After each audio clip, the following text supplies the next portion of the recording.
கிறிஸ்துவுக்குள் மிகவும் பிரியமான தேவ பிள்ளைகளை, பரலோகமான நிகழ்ச்சியின் மூலம் உங்களை சந்திப்பதில் என் இருதயம் கர்த்தருக்குள் மிகுந்த மகிழ்ச்சி அடைகிறது.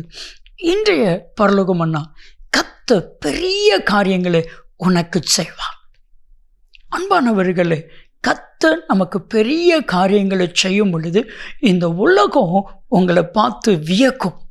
இந்த உலகம் உங்களை பார்த்து ஆச்சரியப்படும். என்ன ஆச்சரியப்படுன்னா, இவ்வளவு பெரிய காரியத்தை கர்த்தர் இவர்களுக்கு செய்திருக்கிறார்களே என்று சொல்லி. வேதம் என்ன சொல்லுது தெரியுமா? சங்கீதம் 126:2 வாஸ்து பாருங்க. கர்த்தர் பெரிய காரியங்களை செய்தார் என்று புறஜாதிகளுக்குள்ளே சொல்லி கொண்டார்கள்.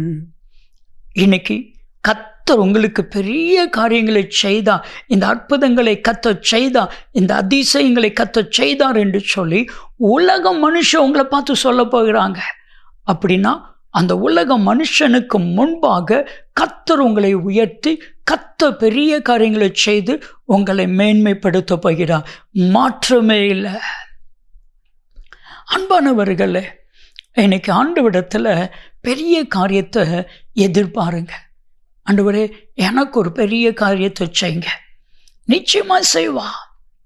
ஒரு முறை எனக்கு அவசரமாக 1.5 லட்சம் தேவை. என் இருதயம் இந்த மனுஷன்ட்ட கேட்டுடலாமா, இந்த ஃப்ரெண்ட்டை கேட்டுடலாமா, வேற யார்ட்டையாட்டு கேட்டுடலாமா அப்படின்னு சொல்லி என் மனசு தவிக்குது. ஊழியத்திற்கு தேவை. ஆனால் நேராக ஆண்டவருடைய சமூகத்தில் போனேன். ஆண்டவரே, எனக்கு 1.5 லட்ச ரூபா தேவை.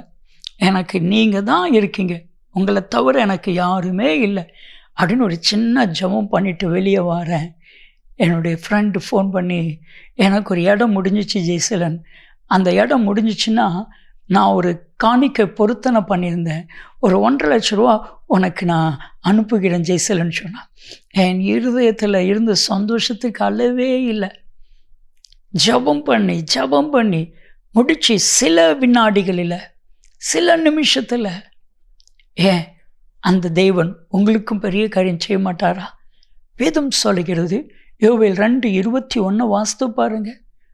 தேசமே பயப்படாதே, மகிழ்ந்து களிகூறு, கர்த்தர் பெரிய காரியங்களை செய்தான். இந்த பெரிய காரியங்களை கர்த்தர் செய்யும் பொழுதே நம்மளை அறியாமல் நம்முடைய இருதயம் மகிழும்.